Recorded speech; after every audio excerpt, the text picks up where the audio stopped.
everyone, and welcome back to Quick Looks with the Casual Hour. I'm Chase, and along with me is Bobby, and we're taking a look at Tactics Ogre Reborn. Bobby, you have also been playing this game. I mean, we're going to be watching my footage here as I play. We're back in the tactics genre. We're back, peeling back the layers of the ogre onion. And yeah. I'm pretty into what I'm seeing so far. I think there's some interesting stuff here. This is this was a Super Nintendo game when it first came out as Tactics Ogre. It got a remake that was called Tactics Ogre Let Us Cling Together on the PSP, and then this Tactics Ogre Reborn is kind of an overhaul even of that PSP version. It's a remake of the remake. Yeah. What else can you tell me about this here game, Bobby? The Reborn came out. Tactics Ogre Reborn came out on November 11th, 2022. It is developed and published by Square Enix. It is on the Switch. It's on PC. I think it might be on Xbox and PlayStation as well. Let me double check that. I think the last one that I think 2010 is when it got that PSP overhaul. And I think it would have been early 90s. PlayStation, Steam, and Nintendo Switch. Nice.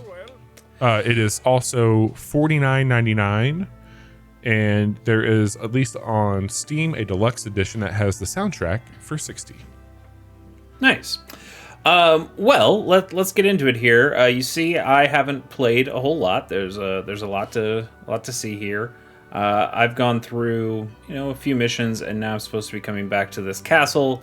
We'll get to the story stuff in a bit. Let's just go in and jump into a training mission here, just so we can see some of the stuff here. So this is a turn-based tactics game. It's a lot like a Final Fantasy Tactics in look and feel-ish. I think that's fair. But we can get in here and show our party up. Denim is your main character here. You get to choose Denim's affinity, and you go through a tarot card personality quiz that apparently affects some of your early stats. It doesn't matter too much what you pick because they're very small bonuses at the end of the day. More elemental shit.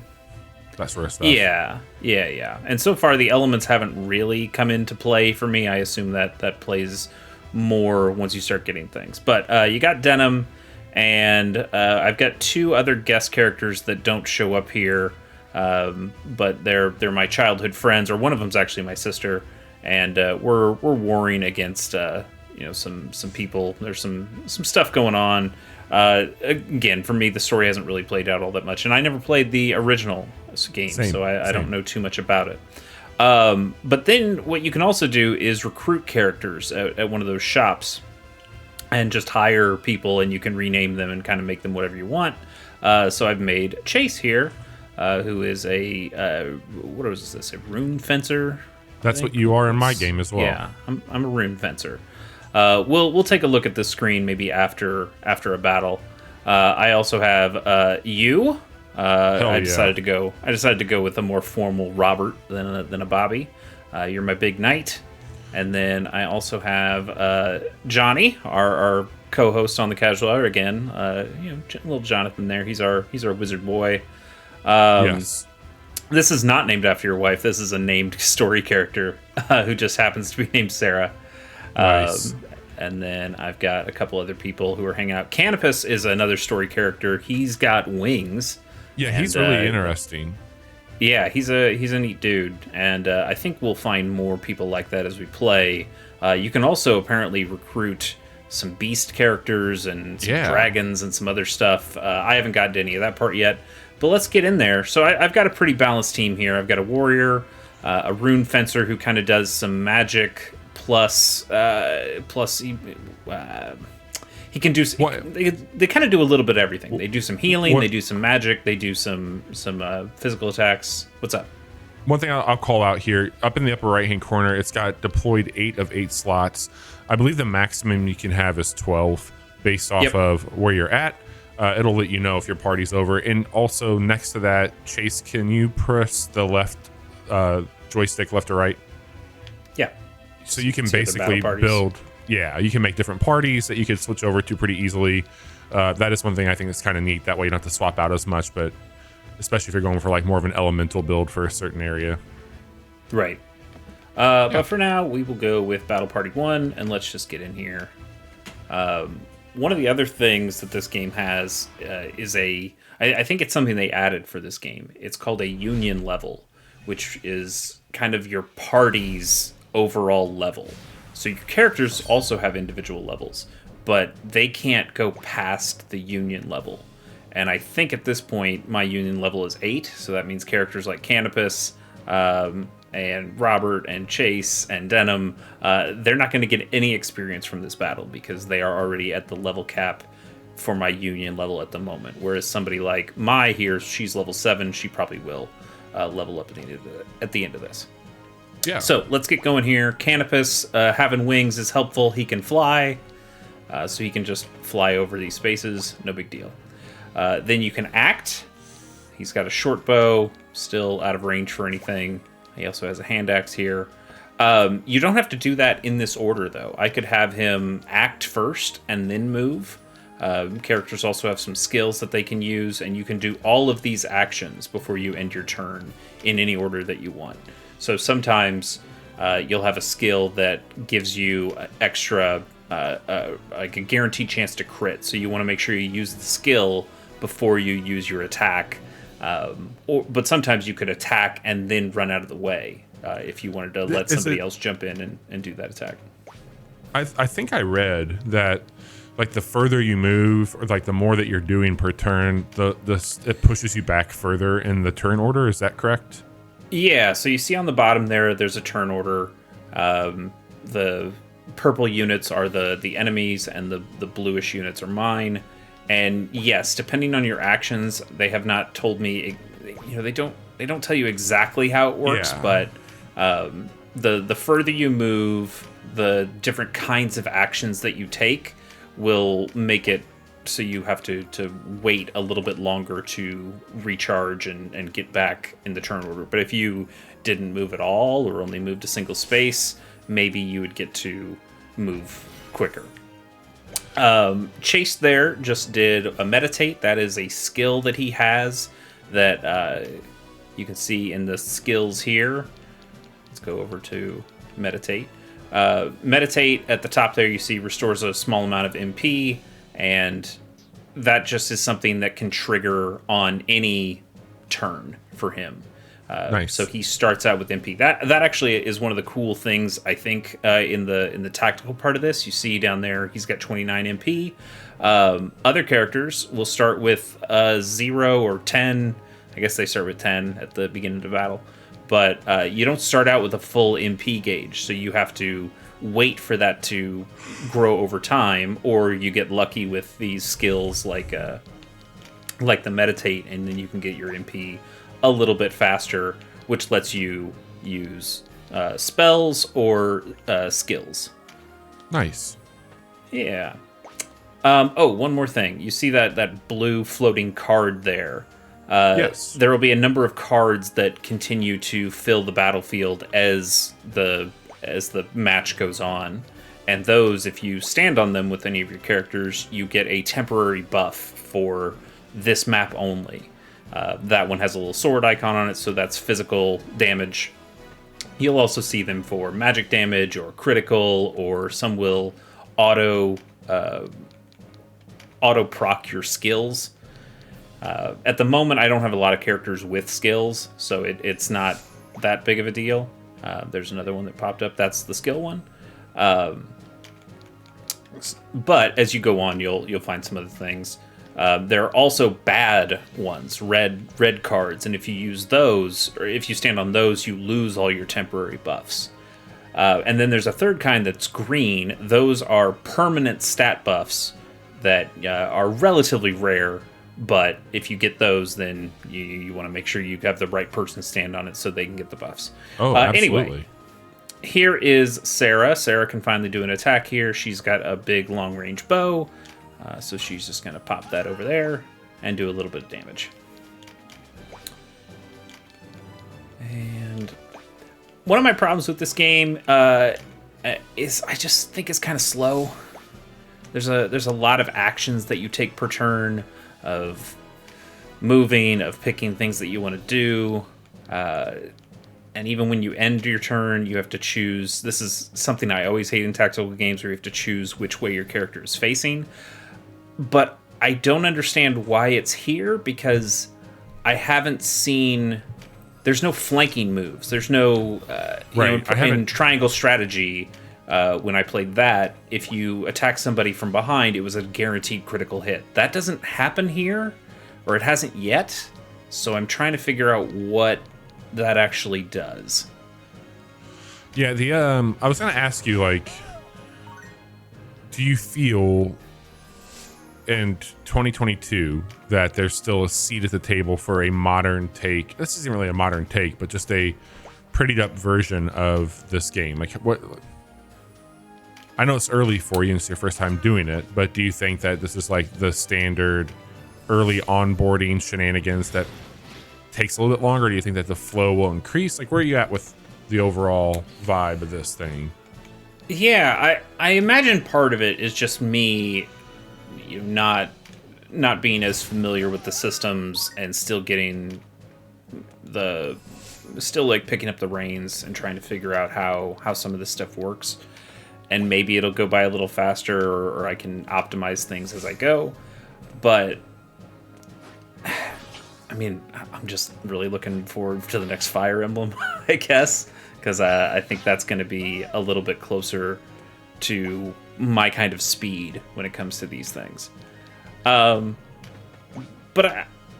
I'm glad Square Enix is out here remaking classics, bringing them back to more modern consoles. I hope they continue doing it. This is neat that it's here. I want to keep supporting them, and they've really been on fire with that. It's definitely part of their business plan. Yeah, but I think what a lot of people are hoping for, probably even the people who are picking this game up, is just hoping that they do a remake of Final Fantasy Tactics, bring that to a system that people want, because that's kind of the big game from what I hear from the people who like it. Here's another mechanic here. So you got your here we go. I can go to this kind of more Fire Emblem. I do really like that view style. A lot. It's nice, but it doesn't really help you with elevation, and elevation does matter in this game. If you have archers on higher ground, they can shoot farther.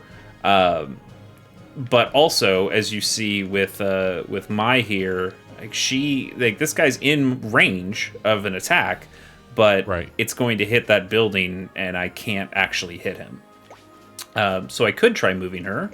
Let's cancel her move, and actually, what if we just kept her there and tried attacking here? Well, nope, that's gonna hit Chase because he's in the way of that. So I can't have that happen either. Some spells don't have to worry about that. They can be cast anywhere. Let's see if I can get Johnny over here next. Now we're talking. So Johnny has, actually he doesn't have somebody in front of him, but I can make it so he has.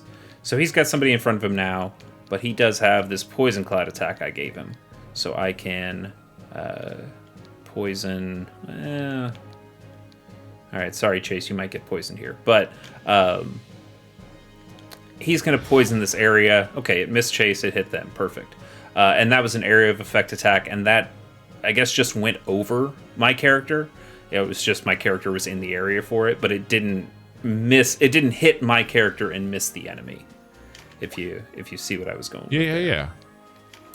Now, arrows, they can go over people's heads. So I can just pop one over there. That was probably not the best move, though, because it didn't do much damage. But you see, I did an action, and now I can move after that. That's awesome. All right. Yeah, it's got some cool stuff. Actually, I need to cancel that because I can't. He doesn't have a move. Well, he can cast a stone, which just throws a rock that does 1 damage to anybody. But he needs to be up close and personal. I like that. There's like, oh yeah, there's still a rock. Just toss that rock. You'll be good. Yeah, and it just does the 1 damage. It's a little silly, but it's. I kind of wish that it caused somebody to aggro you. If I could just have a way of, oh, this is, you have to attack me now because I'm the one who did this to you.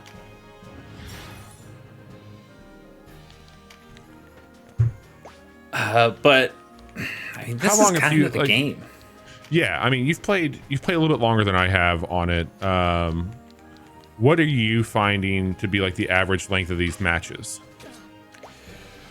I mean, these early ones are not super long, but they feel longer than they need to be. I was in a comment. I think it's.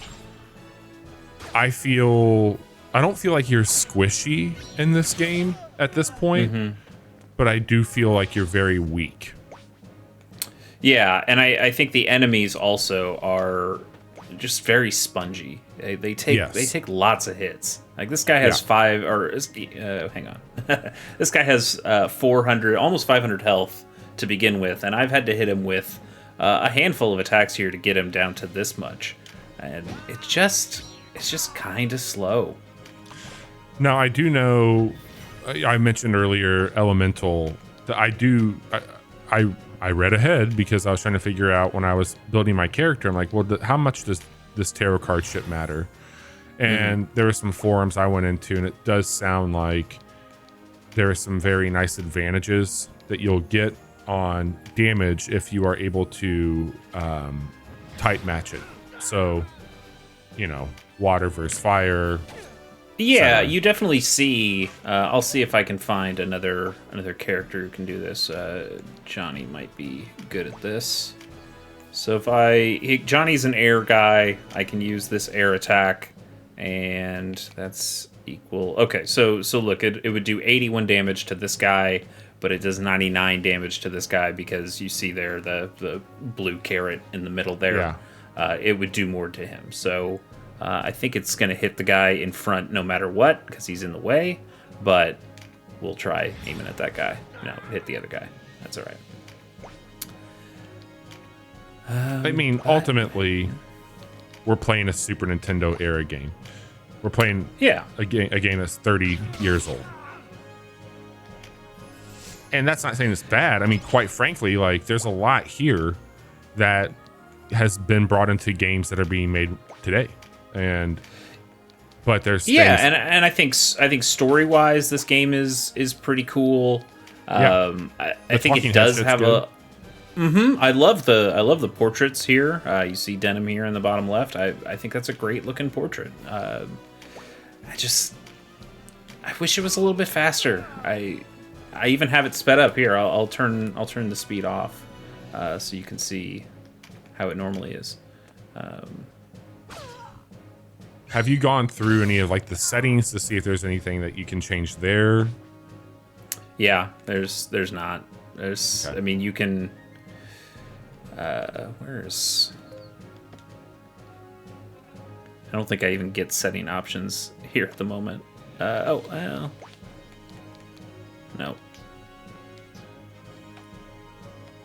It does have this Chariot Tarot that I unlocked that kind of is a little bit, if you played Fire Emblem Three Houses, it's a little bit like the Divine Pulse, where you can go back to previous turns if something terrible happens to you. Yeah. And I have not encountered this myself, but is there any permadeath or anything like that for your party?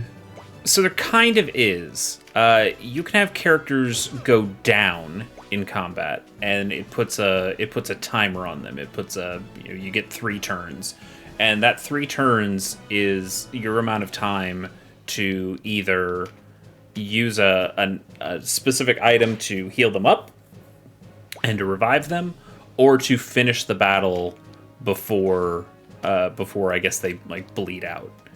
And Got it. I had a character die, because I didn't pick her up in time.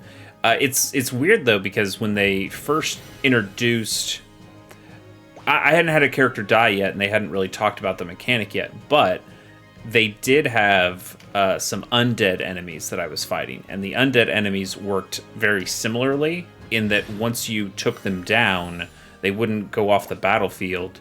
They would give that same timer. And I think I didn't have one finish a timer, but I think the point there is that those characters would resurrect, because I was fighting a necromancer at the time. Got it. So yeah, it was bad for me, but good for the opponent. You know what? I kind of just want to quit this. Yeah, see if you get back out. Maybe we'll look at a little bit more of the menus, and then we can call it a quick look. System menu. Turn to title. That's not exactly what I'm going to do.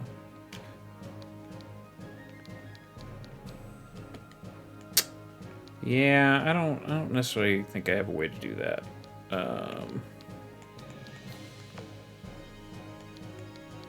Oh, I guess I could just retreat. There you go. You're out of there. Bye. Oh, we do get the XP. That's interesting, that it gives me any XP at all. So yeah, let's check the party stuff. I did want to show this stuff off a little bit. So you equip everything. This is a pretty in-depth character thing here. You've got your weapons here that you can equip. You can have two-handed weapons or single-handed and put a shield on, or you can equip 2 weapons, I'm pretty sure. Yeah, I could have 2 short swords on. You've got your armor, you've got an accessory slot, you've got these consumable items. So I just have a handful of the health regaining stuff, but you've got some stuff that can inflict different things on targets or remove different status conditions from other people. Then you have a spell list. I'm a warrior, or Denim here is a warrior character. He can't equip any of these things, but also spells are individual items that you need to purchase and then equip on people. So I have one of these Instill Ice and one of these Aqua Blast that I can put on somebody. And you're supposed to do that before the match starts. Correct. So I could swap over here to Chase. He can equip some of these things, so I could have him put on Vulcan Lance instead of Thunder or Lightning Bow or whatever. Then you have your skills. Some skills are just passive things, like this pincer attack one. If I have people on either side of an enemy, and I think it just needs to have one person with the pincer attack. The person with the pincer attack can make a follow-up attack on that enemy if you're surrounding them in some way. But nice. Then you have other ones like swords one-handed here that has an experience system there. You see 86.3 on the experience. As that levels up, I will gain access to finishing moves. I don't have any right now, but I'll get finishing moves that you can use, and those are much more powerful attacks that will take MP, and those seem like the real. That's where the real game is going to start, and that's probably where some of that speed that I'm hoping for sure is going to live, because then I'll be able to start doing much more damaging things. I do have a damaging move here called Mighty Impact, and that just I think it guarantees a crit. Yeah, automatic critical hits with 100% accuracy. So nice. you get a little bit of that there. And then I also have one that just ups my HP. But these skills, I think for the most part, any character can equip any weapon, but you have certain classes that seem to do better with them. So warriors are better with one-handed or two-handed swords. You have an archer class, and they're probably the best with bows and crossbows. But you do have some different things that you can equip here. And that's honestly I think a pretty good showing of what this game is, at least mechanically. Again, the story stuff has been pretty solid. Can you zoom out of the map a little bit to show how big it is? Yeah, it's a big map. It's hefty. Yeah. I don't know how much we'll cover. I think the voice acting here is a little hit and miss. It's they're definitely going for it, but I'm not sure. I'm not sure if they always make it exactly. I did see that. Here, let's listen to a little bit of this. Leonard has told me of the battle. You have served me well. I hope you continue to do so. You are to accompany Leonard to Fidok Castle, a Bakram holding. Fidok Castle, where the Dark Knights are garrisoned. Batman? Why there? Yeah, I mean, so it's fine. It's okay. I do know that one of the voice actors in this game is also a voice actor in the new God of War Ragnarok. Ah, interesting. Mm-hmm. But yeah, like some of these characters, I think Canopus, the guy with the wings, I think he's got a voice that just doesn't make any sense for what he looks like. Yeah. Some of this just feels a little off, but again, they're kind of going for this specific accent, and a lot of them are really trying it. Anyway, I think for me the weakest part, just to end on a sour note, because I typically don't do that. Sure, love that. I don't find. I think the portraits look fantastic, but I don't particularly care for the sprite work of in-game characters. Yeah, I'm with you. On the Super Nintendo, it definitely had the pixely sprites. I mean, you were playing that on a CRT that was supposed to smooth those out, so it looked a little bit different there. If you played like an emulated version of this game, you'd have the super sharp sprites that I think actually still look pretty good. They don't have the portraits though. They don't even have portraits that come close to these. This is basically, from a look standpoint, taking it from Let Us Cling Together on the PSP, and it's up-resed those sprites, and it gives you just kind of this smoothie smudginess that I don't think looks amazing. I think it would have been nice if they just remade all the sprites, but I understand that's maybe a little bit more effort than they wanted to do. Yeah, for sure.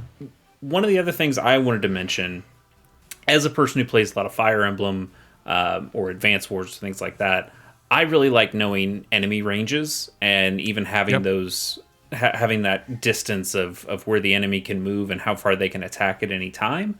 You don't get that here. And part of that reason is because what I mentioned with archers, you can't really define what an archer's range is, because if they go up in elevation, they get a longer range. So you can click on enemies and see what their movement range is, but you have to kind of do all the calculations in your head that, oh, well, this enemy has a magic spell that can go 6 range, and it can move 4 spaces or whatever. So I need to start thinking about that as I move, instead of just having, here's the threat range of all the characters and I know where I can and can't move. I think Fire Emblem has spoiled me for that, but it's in a tactics game, that's information that's really, really important.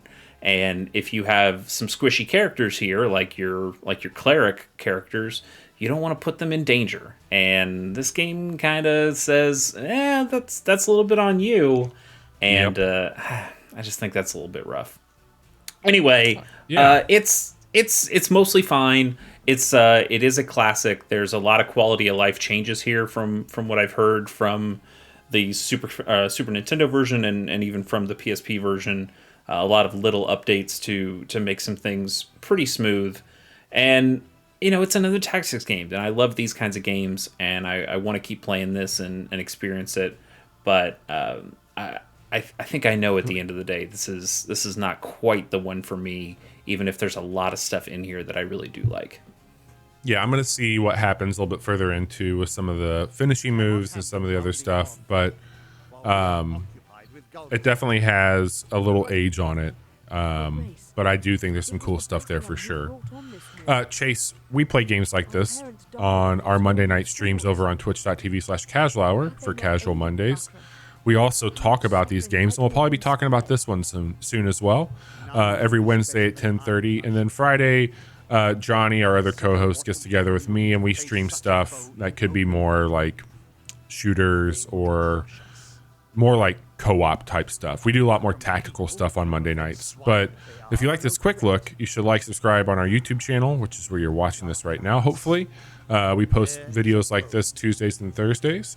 And if you just want to hear us talk about games and don't care about watching anything, Fridays at 10 a.m. Central. Anywhere you listen to podcasts, you can find them there. Thank you all so much for tuning in. Chase, thanks for showing this. We'll chat with you all soon. Yeah, thank you, Bobby.